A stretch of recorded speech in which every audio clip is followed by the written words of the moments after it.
5, 4, 3, 2, 1, 0. All engine running. We have a liftoff. Liftoff on Apollo 11. Channel.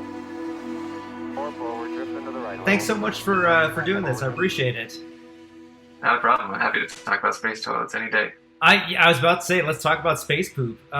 So tell me a little bit about you were part of the Space Poop Challenge a couple years ago. Can you tell me a little bit about what that is? Yeah. So every once in a while, NASA does these challenges for the general public to participate in. They just share it, through articles and social media, and they say, if you're interested, just put together a design and enter it here, and here's your deadline, and here are all the requirements that you need to fit. And so when I saw an article about it, it's like, well, that'd be kind of funny to design a space toilet for NASA. And so I started tinkering around with some ideas, and I thought I had some good ideas. So it's like, well, maybe I should actually enter it. And I had this kind of distant connection to a former astronaut. I met her once when I was 7 years old, and I had a line of communication to her still through my uncle. And so I reached out to her through him saying, hey, could I ask you questions about what it's like to poop in space? And she was like totally unfazed by the question. She's like, yeah, totally, absolutely. And so her name's Susan Helms.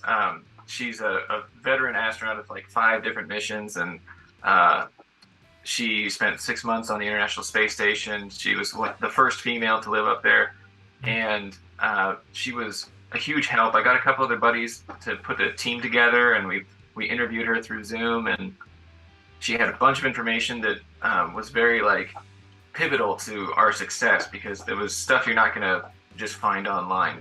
It's firsthand experience. So she really helped us out, and we put together a design based on what we learned from her and what we were researching online, and we submitted it just in time, and NASA liked it out of the 2,000 entries for the challenge. It was called the Lunar Loo Challenge. So what is it like pooping in space? It is uncomfortable. It's like there's no gravity, right? So there's nothing that's really helping keep the material away from you after it comes out. Like, there's suction, but as Susan was telling us, it's pretty weak suction, so you might get some nudges while you're sitting there doing your business, which, as you can imagine, is not a very pleasant experience. And you're strapped in, you've got these leg restraints, and it's just it's not a pleasant experience in general, especially for women, because these toilets that they have in space, whether it's on the space station or on the shuttle, they were designed for male astronauts, with the idea that women will have to use it too, but it'll work for them, even though they have different anatomy. So women had to deal with a lot more problems with the toilets than men did.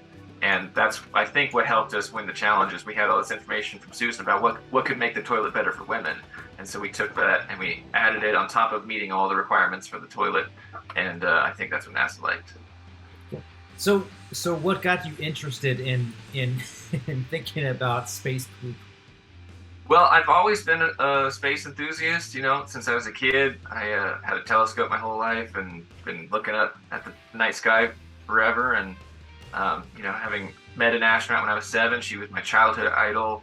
And so when I saw this challenge, I initially entered it as a joke. I thought it would just be funny to think of ways you could design a new space toilet, and how funny would it be to actually submit one to NASA. But after one thing led to the next, it ended up becoming a reality, and we won. So was your design for a space toilet, or was it for the spacesuit one? It would be the space toilet. So okay. Our challenge, you're right, there's been a couple of different toilet-related challenges that NASA has put out to the general public, and one of them was a spacesuit one. And the guy who actually won that challenge took second place in the Lunar Loo challenge that we won. So the one we did was specifically for a toilet to be on the Lunar Lander that'll be bouncing between the Gateway space station that will be orbiting around the moon and the lunar surface. So it's this lander that'll go back and forth. So is your design the one that they're going to use? Well, hopefully. It's hard to say for sure with NASA.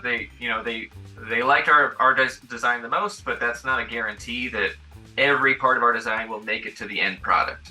You know, we hope that elements of our toilet, or if we're lucky, the whole thing will get all the way through the prototype stage and the design and actually make it to the moon's surface. That'd be wonderful, but I can't guarantee it because you never know with NASA. So how excited are you for this launch on Monday? I'm pumped, man. This is a new era. I'm so stoked. I'm on the West Coast, so I have to get up a little early for it, but it's going to be worth it. I'm going to be getting my kids up. I don't care if they're tired. They're watching it with me. This is a once in a lifetime sort of event. Well, I'm on the East Coast and it's early for me, so exactly.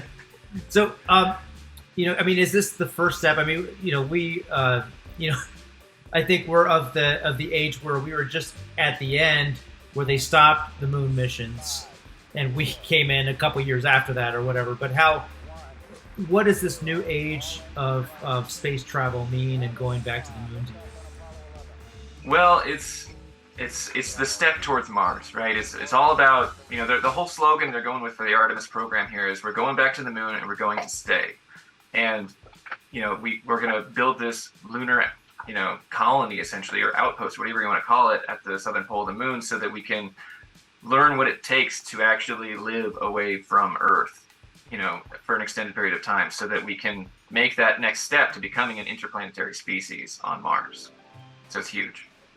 Yeah, and this what we're talking about it with human waste, people just don't think about that with space travel. They watch Star Wars or something like that, and there's no toilets in Star Wars. So, right. So what when you talk to other people, what is their reaction to this? I mean, if I talk about space toilets, it usually gets a laugh, because poop is inherently funny, but you're right. It is a huge engineering problem for space travel because humans are machines that produce waste, and we got to do something with that waste. And if we're smart enough and lucky enough to come up with an idea, we could find a way to use that waste in a productive way and not just have to, eject it into space. So right now, there's not much we can do with it. There's ideas out there. I know that there's a facility in Africa that can turn waste into drinkable water, but it's an enormous facility and not something you can ship up into space and fit into a space station right now. So as of right now, poop is just a necessary byproduct of being human that we have to eject into space for now. And so what are we going to we're going to have this space toilet, moon toilet, I guess, lunar toilet. What are we going to do with all that? If we start putting more and more people up there, we're going to have more and more product. Absolutely, and that's what happened with the Apollo astronauts. They left their poop on the moon's surface. There's human poop on the moon right now, which, we don't want to litter the moon with our crap. We want to keep the moon pristine and beautiful, and so right now, I think the plan would be to eject it out of lunar orbit. So maybe it'll be a return trip, when the next time that a spacecraft will be heading from the moon back to Earth, maybe they'll bring all the waste with them and let that burn up in our atmosphere or something like that. But for right now, I think the plan is to not follow the same plan that the Apollo astronauts did, and we're not going to leave it all on the surface. Well, and the Apollo astronauts had a couple little fun issues with poop, especially Apollo 10. Yes, they did. Yeah. Apollo 10 had the floating turd. The transcript is hilarious.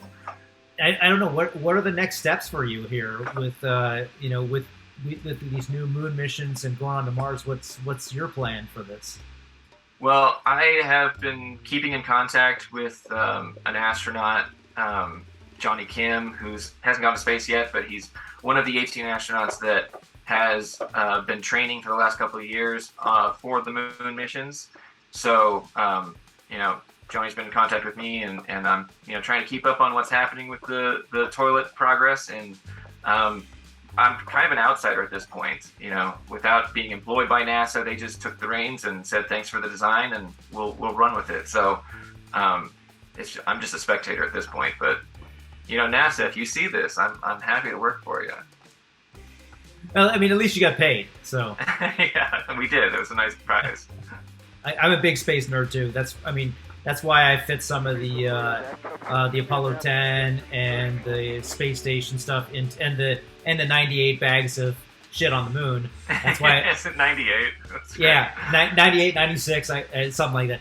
And that's why I fit that into my documentary. So I'm big on space and looking forward to the future. But it is that interesting thing. You put 100 people on Elon Musk's Starship.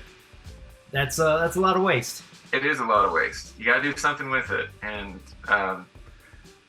we got a lot of smart people out there trying to come up with good ideas for how to deal with it right now. I don't think there's a definitive solution for it yet, but we got to come up with something because it's got to go somewhere.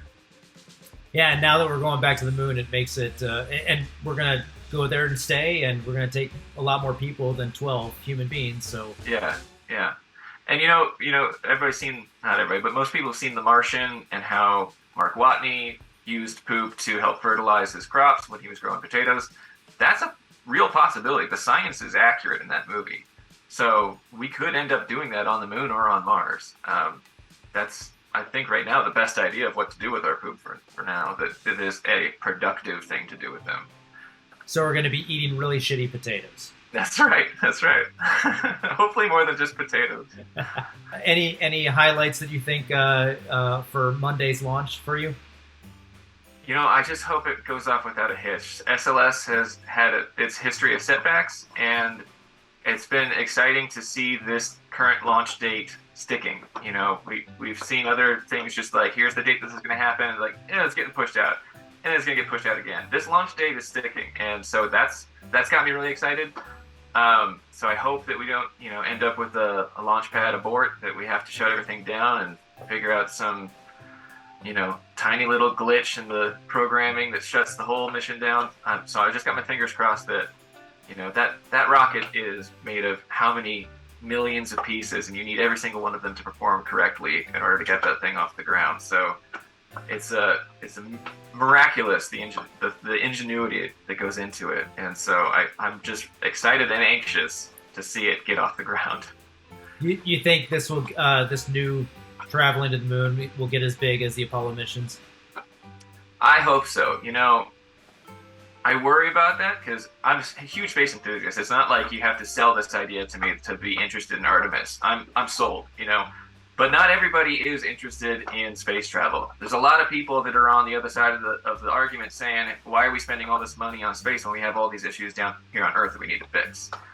And I get that. I totally do. But space travel is the future. We need to become an interplanetary species. Earth is not going to be around forever. And I'm not trying to say that we should leave Earth because we've already messed it up and we need to start messing up another planet. We still need to fix Earth, but we need to expand our horizons. We need to colonize the moon and Mars so that if something happens like what happened 65 million years ago to the dinosaurs, we have a backup plan. We can survive as a species. So it's necessary. And I don't see a lot of the general public feeling that yet.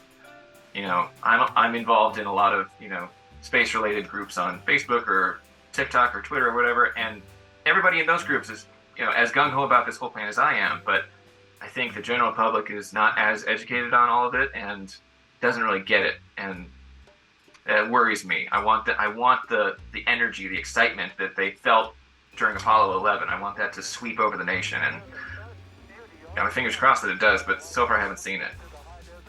And I think maybe that excitement will start up on Monday when the news hits, and that's all over television and those kind of things, and basically on social media.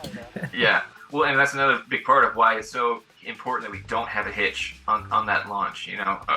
We need that to go perfectly because we've already lost so much interest in space travel as it is. And so if we have another setback, just, it would hurt that much more. Yeah, and the argument of why are we spending so much money on this? I think that they had a similar argument during Apollo era about that kind of stuff too.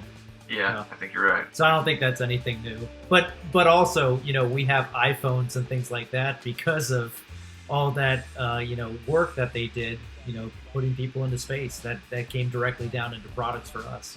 Oh, absolutely. Yeah. No, the list of things that have come as a byproduct of NASA and research into these technologies, it's crazy. All the things that we use every day that we don't even realize came from all of that. So it's it's a big deal.